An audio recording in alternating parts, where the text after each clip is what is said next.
मंचावर बसलेले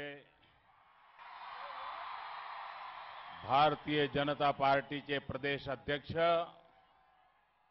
श्रीमान देवेंद्र फडणवीस जी, खासदार श्री संजय काका पाटिल जी, मकरंद देशमुख जी, राजाराम गारुड़ जी, दीपक शिंदे जी, नीता केलकर जी, शेखर इनामदार जी, दिनकर तात्या पाटिल जी, रमेश शेंडगे जी और इस चुनाव में भारतीय जनता पार्टी के सभी हमारे साथी उम्मीदवार श्री अजीत राव घोरपाड़े, श्री विलासराव जगताप, श्री गोपीचंद जी, श्री शिवाजीराव नायक, सुरेश खांडे, पृथ्वीराज देशमुख, सुधीर गाडगिल और विशाल संख्या में पधारे हुए मेरे प्यारे भाइयों और बहनों,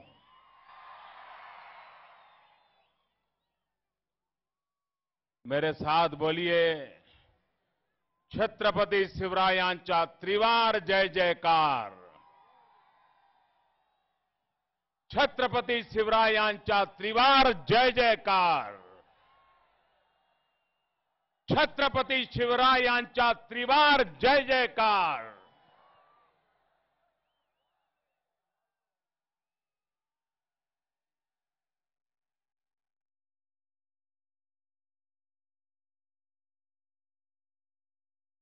तासगावच्या प्राचीन श्री गणेशाला शत शत नमन।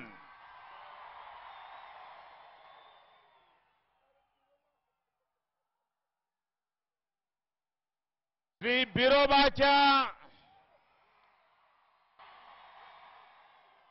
बिरोबाच्या नावाने चांगभल सांगली सर्वात चांगली।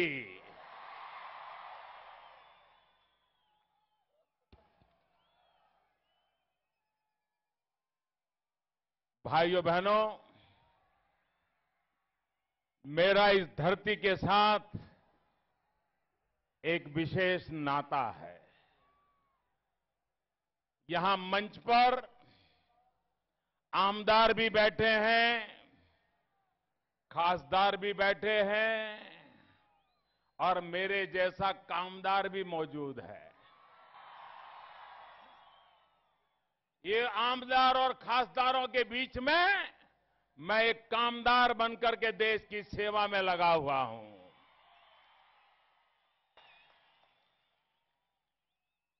भाइयों बहनों,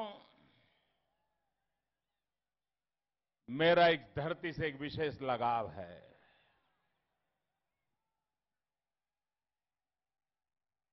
जैसा ही मैं यहां हेलीकॉप्टर से निकला, मुझे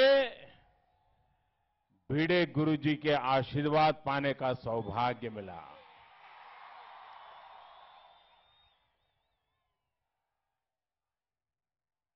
और आप जिस नरेंद्र मोदी को देखते हो, उसको बहुत छोटी आयु से जिन्होंने संस्कार दिए, शिक्षा दी और जिनके जीवन पर मैंने किताब भी लिखी है, वे लक्ष्मणराव जी इनामदार यहां से 40 किलोमीटर दूर खटाऊ के रहने वाले थे, जिन्होंने मेरे जीवन को बनाने में बहुत बड़ा योगदान किया था। हम उनको वकील साहब कह के याद करते थे। और सेतुबंध नाम से मैंने उनके जीवन पर एक किताब लिखी है। और आज फिर से एक बार उस धरती का ऋण चुकाने के लिए मैं आज आपके पास आया हूं। मैं आज आपसे एक विशेष काम से भी आया हूं, क्योंकि मैं चुनाव के समय, लोकसभा के समय आपके बीच आया था।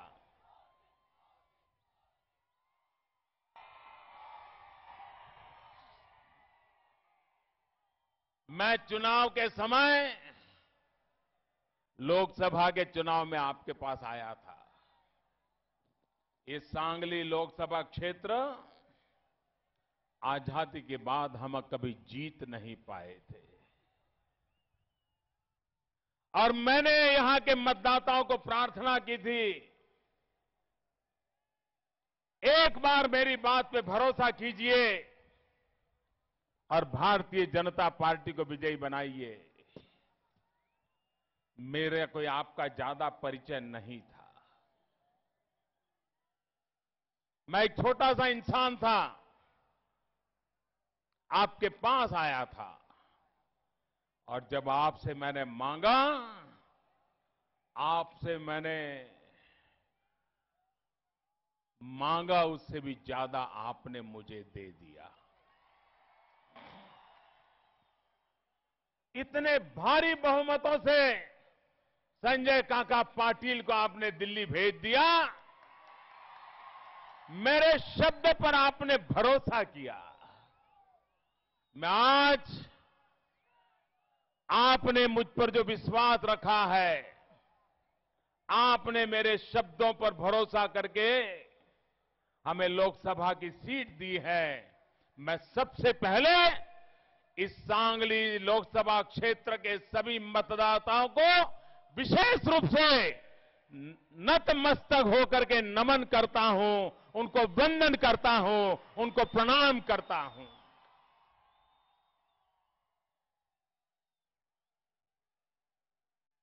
भाइयों बहनों, जब भारतीय जनता पार्टी ने मुझे लोकसभा में पार्टी के प्रधानमंत्री के उम्मीदवार के रूप में चुनाव लड़ने के लिए निर्णय किया, तो मेरे मन में एक विचार आया। भिड़े गुरुजी ने मुझे प्रेरणा दी और मैं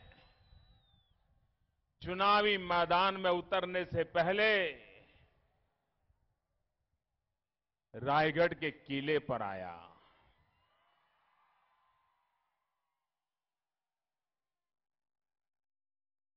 छत्रपति शिवाजी महाराज की उस समाधि के पास अकेला साधक की मुद्रा में जाकर के बैठ गया। लंबे अरसे तक उस महापुरुष का पुण्य स्मरण करता रहा। और मैं प्रार्थना करता रहा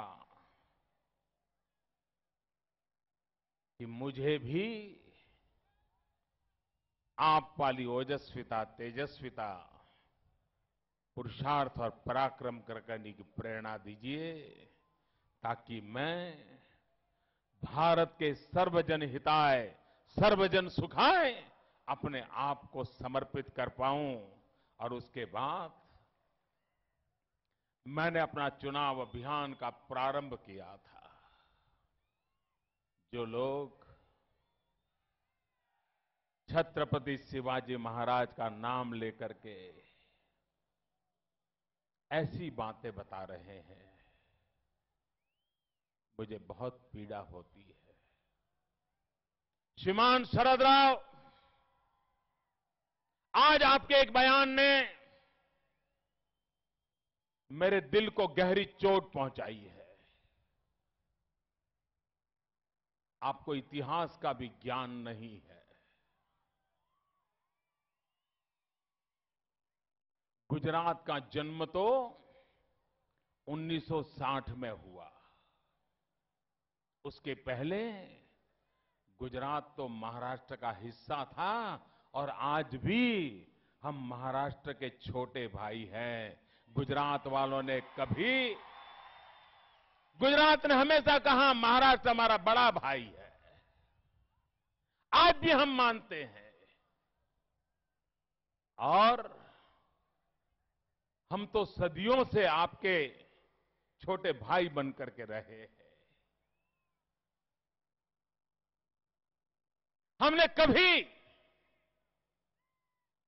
उस भाषा के लिए सोचा तक नहीं है जो बात आज आपने गुजरात के नाम पर उसके मुंह में डालने का घिनौना पाप किया है। मैं आज पूछना चाहता हूं शरदराव पवार को, आप छत्रपति शिवाजी महाराज की बातें करते हो,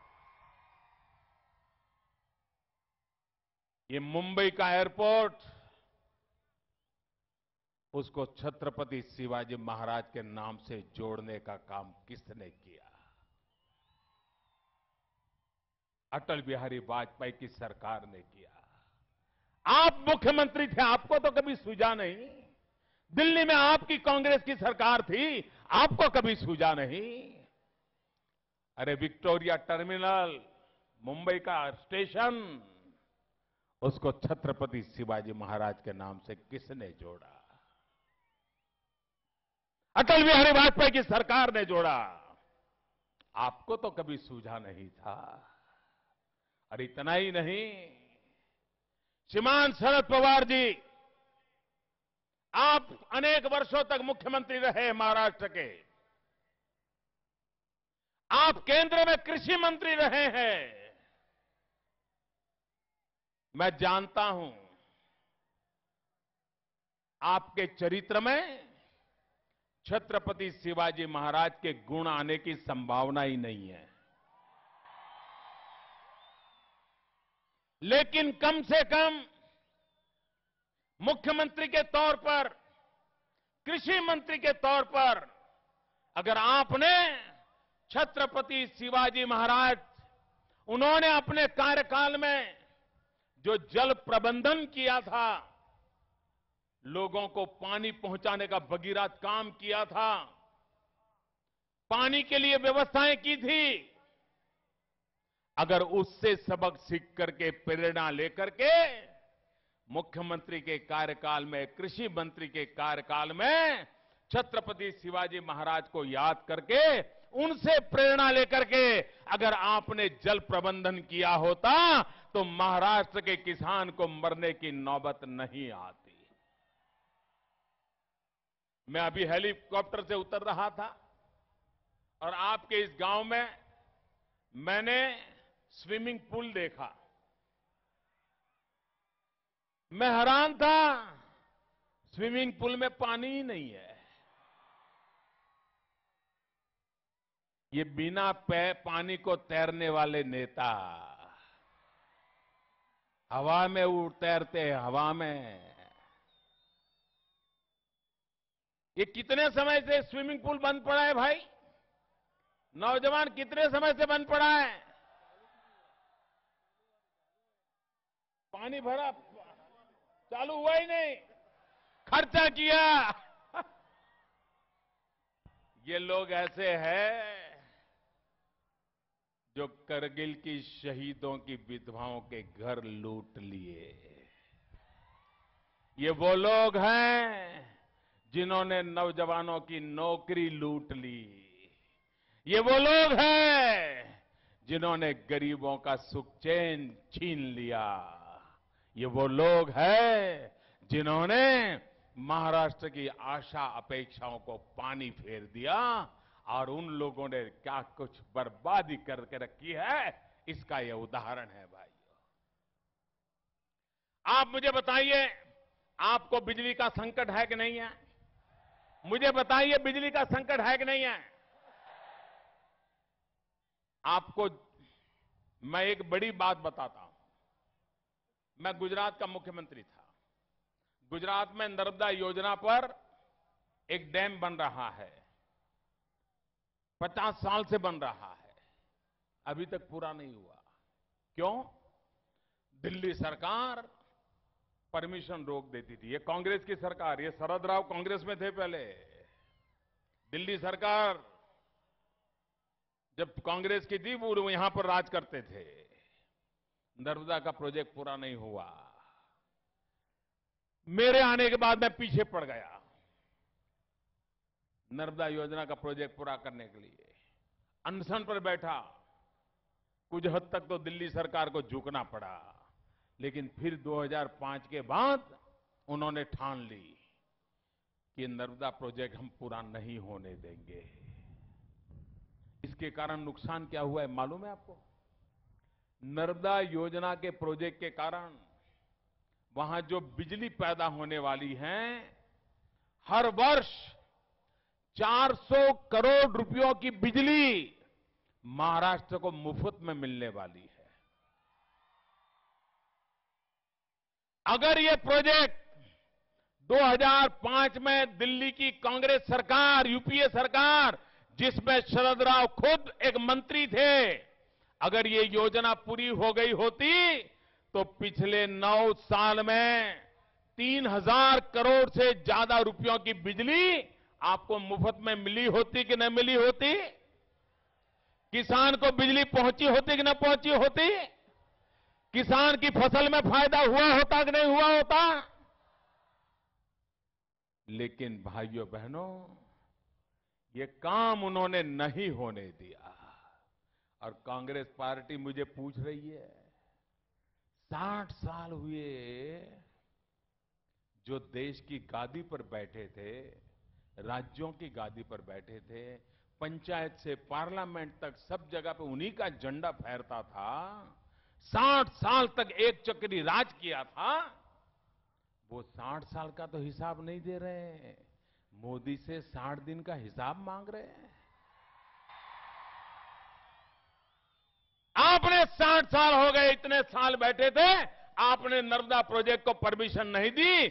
मैंने सत्ता में आने के 15 दिन में परमिशन दे दी, काम चालू हो गया और 1 साल के 2 साल के भीतर भीतर, 1 या 2 साल के भीतर भीतर महाराष्ट्र को 400 करोड़ रुपयों से भी ज्यादा कीमत की बिजली मुफ्त में मिलना शुरू हो जाएगा। लेकिन शरद राव, आलोचना करना तो बहुत सरल है। ये ऐसी भूमि है जहां किशमिश भी उतनी पैदा होती है और नेता भी इतने पैदा होते हैं कि यहां का कोई भला ही नहीं हुआ। एक से बढ़कर एक दिग्गज नेताओं की उर्वरा भूमि रही है यहां। लेकिन आप जैसे नेता मिले, मुझे बताइए, चीनी के कारखाने बंद क्यों पड़े हैं भाई? किसान परेशान है कि नहीं है? किसान परेशान है कि नहीं है? भाइयों बहनों, जिस प्रकार से यहां चीनी का कोऑपरेटिव मूवमेंट है, वैसे गुजरात में दूध का कोऑपरेटिव मूवमेंट है। गुजरात का किसान दूध के कोऑपरेटिव मूवमेंट में है। आज पूरे दुनिया में अमूल का डंका बज रहा है कि नहीं बज रहा है? बताइए मुझे, बज रहा है कि नहीं बज रहा है? वो किसानों के द्वारा चल रहा है। मोदी नहीं चलाता था उसको, किसान चलाते थे। किसी किसान को मरने की नौबत नहीं आई। क्या कारण है कि आपने चीनी के कारखानों को राजनीति का अड्डा बना दिया और किसानों को मरने पर मजबूर कर दिया, और आप जवाब देने को तैयार नहीं है? और इसलिए मैं कहना चाहता हूं भाइयों बहनों, मैं हैरान हूं, ये कृषि मंत्री रहे और पिछले 15 साल में महाराष्ट्र में किसानों ने जो आत्महत्या की है, औसत हर वर्ष 3700 किसानों ने आत्महत्या की है। 3700। आप कल्पना कर सकते हो भाई? लेकिन क्या कभी इन कांग्रेस के, एनसीपी के नेताओं के आंख में से आंसू टपकते देखा है भाई? किसान की बात करना उनको शोभा नहीं देता है। और छत्रपति शिवाजी महाराज की बात करने वाले श्रीमान शरद राव को मैं कहना चाहता हूं, आपकी बारामती में छत्रपति शिवाजी महाराज का जो स्टैच्यू है ना, उससे कई गुना बड़ा स्टैच्यू सूरत की धरती पर मैंने लगवाया है। इतिहास में छत्रपति शिवाजी महाराज को सूरत के नाम से बदनाम करने वालों को जवाब देने का काम मैंने किया है। उसी सूरत में सबसे बड़ा छत्रपति शिवाजी महाराज का पुतला लगा करके इतिहास को मैंने झकझोर दिया है। आप हमारी शिव भक्ति को ललकारना बंद कर दीजिए। ये भक्ति हमारी रगों में है, हमारे संस्कार में है। भाइयों बहनों, मैं हैरान हूं, आज कुछ अखबार के पंडितों ने लिखा है कि मोदी ने अपने भाषण में शिवसेना की आलोचना नहीं करते हैं।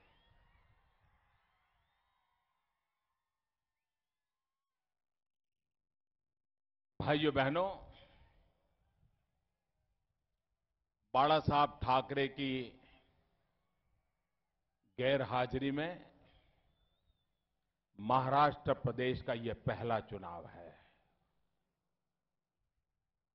और मैंने मन में तय किया है कि बाला साहब ठाकरे के प्रति मेरा जो आदर है, मेरी जो श्रद्धा है और जिस शिवसेना को बनाने के लिए बाला साहब ठाकरे ने अपना जीवन खपा दिया था, दुनिया भर की आलोचनाओं के खिलाफ वो अकेले खड़े रहे थे, उनकी संकल्प शक्ति को मैं हमेशा आदर करता रहा हूं।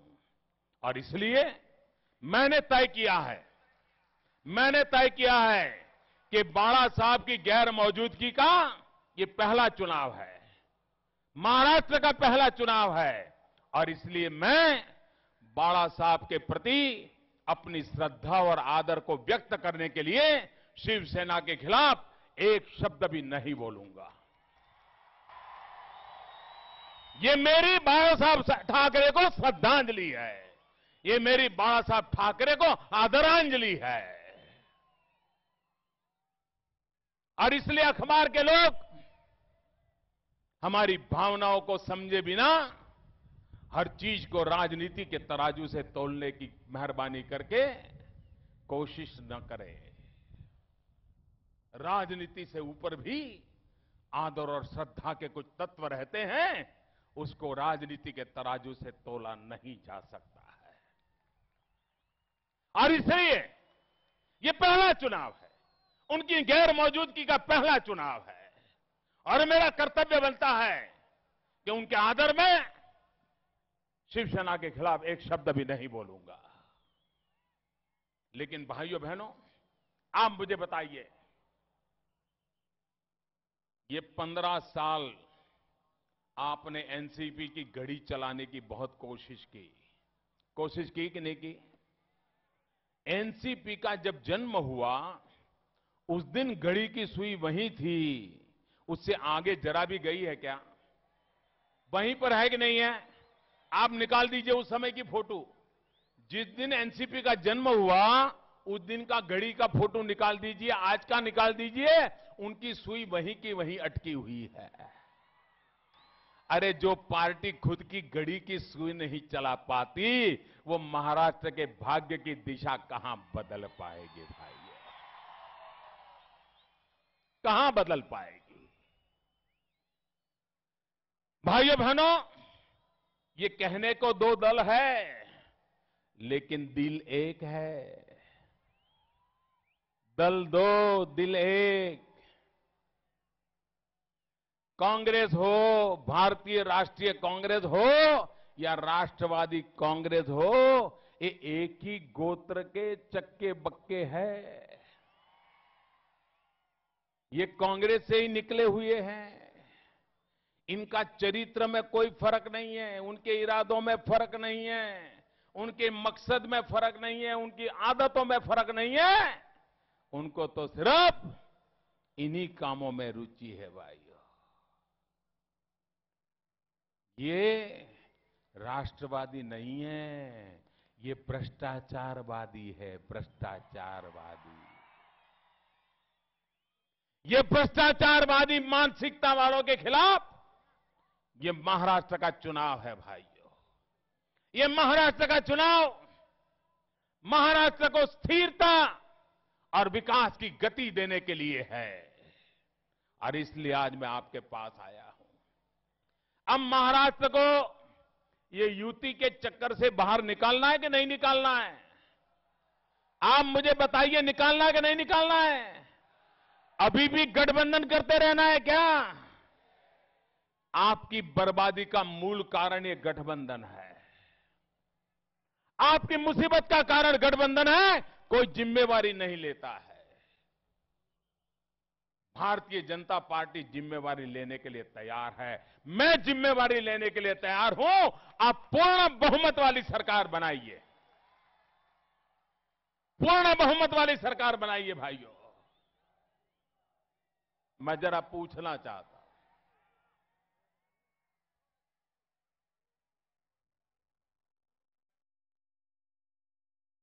मुझे बताइए, कांग्रेस वाले कहते हैं मोदी ने इतने दिन में क्या किया? मुझे बताओ भैया, हजारों साल से हमारा हिंदुस्तान है कि नहीं है? मुझे सबकी तरफ से आवाज चाहिए, सबका जवाब चाहिए। हमारा हिंदुस्तान हजारों साल से है कि नहीं है? आजादी के पहले भी हिंदुस्तान था कि नहीं था? आजादी के बाद भी हिंदुस्तान है कि नहीं है?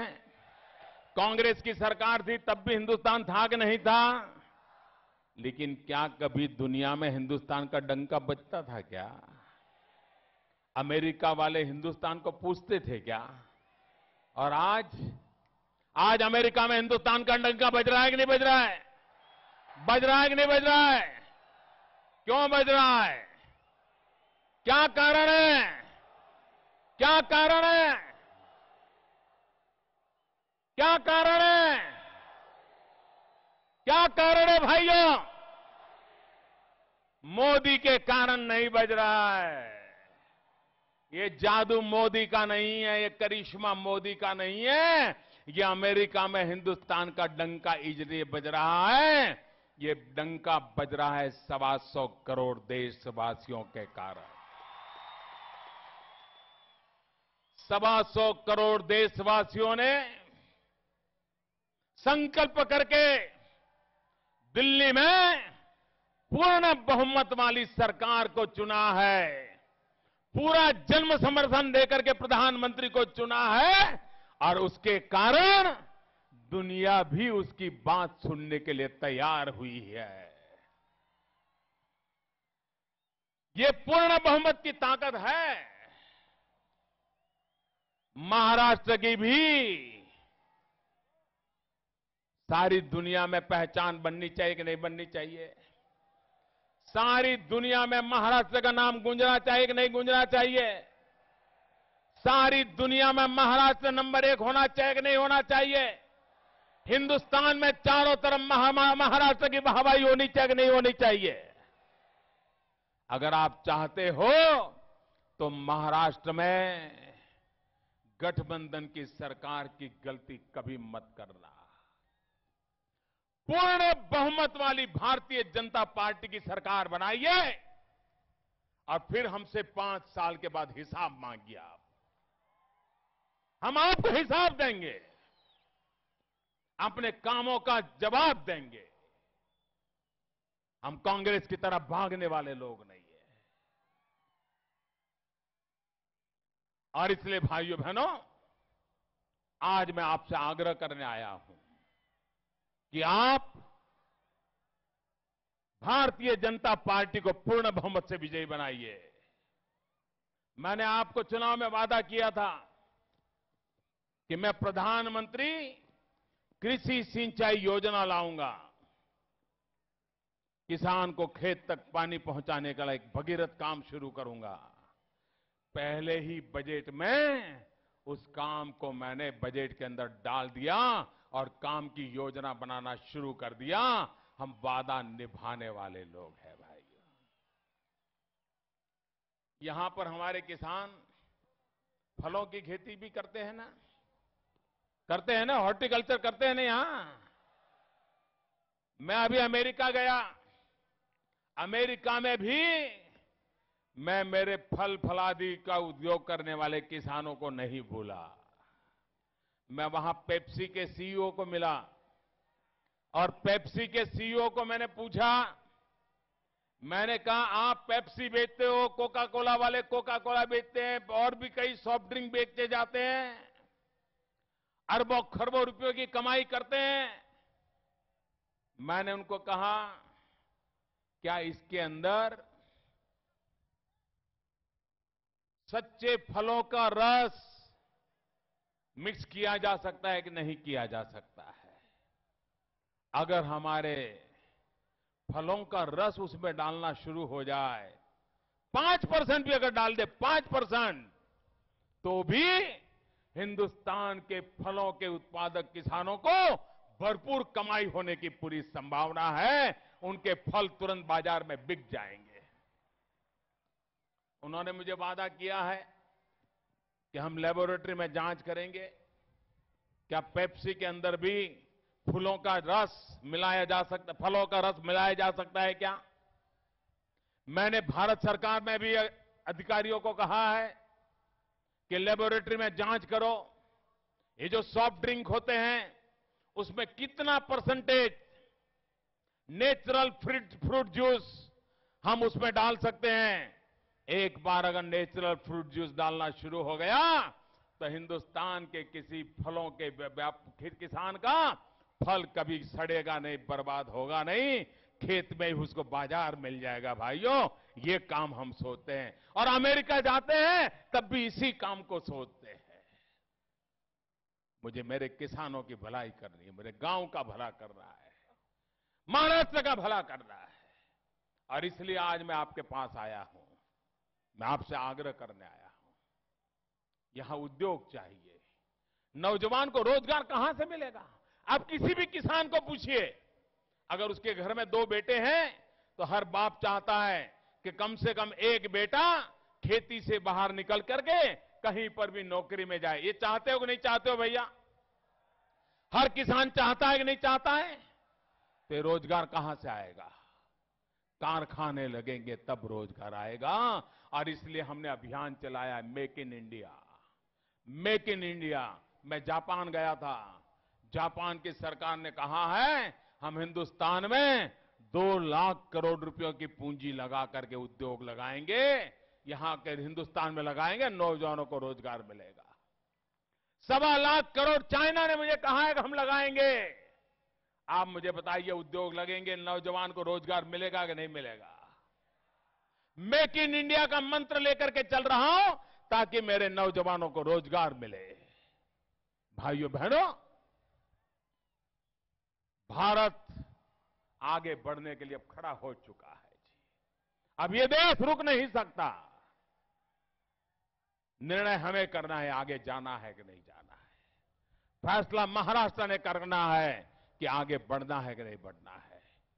मैं एक बार कहता हूं महाराष्ट्र के लोगों को, एक कांग्रेस और एनसीपी के भ्रष्टाचार को, जिन्होंने पानी को लूटा है, जिन्होंने शहीद विधवाओं के घर लूटे हैं, जिन्होंने सरकारी तिजोरी की जेब लूटी है, उन सबको हमेशा के लिए विदाई कर दो भाइयों, विदाई कर दो। महाराष्ट्र की राजनीति में उनके लिए कोई जगह नहीं होनी चाहिए भाइयों। भारतीय जनता पार्टी को विजयी बनाइए, पूर्ण बहुमत के साथ विजयिए।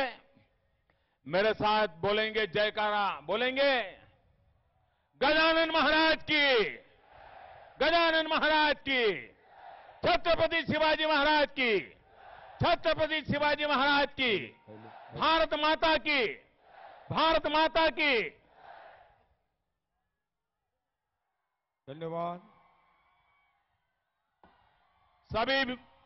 सभी उम्मीदवार यहां आ जाएं मेरे पास। एक काम आप लोग करोगे, एक काम करोगे, मुझे वादा करो, हाथ ऊपर करके वादा करो, करेंगे। यहां से जाते समय कोई कूड़ा कचरा इस मैदान में नहीं रहेगा। प्लास्टिक की बोतल होगी तो उठा लेंगे, कागज पड़े हैं तो उठा लेंगे, हमने कोई चीज फेंकी है तो उठा लेंगे। उठा लेंगे क्या? देखिए, ये छत्रपति शिवाजी महाराज की भूमि है। इस भूमि को अपवित्र करने का हमें हक नहीं है। इस भूमि को गंदा करने का हमें हक नहीं है भाइयों। साफ करोगे ना? सफाई करके जाओगे ना? ये सफाई करना, ये सिर्फ सफाई कर्मचारी का काम नहीं है। हम भी भारत मां के बेटे हैं। ये सफाई करना हमारा भी काम है। इस काम को करेंगे, ये मैं आपसे प्रार्थना करता हूं। और इन सभी हमारे उम्मीदवारों को विजयी बनाइए। भारत माता की, भारत माता की।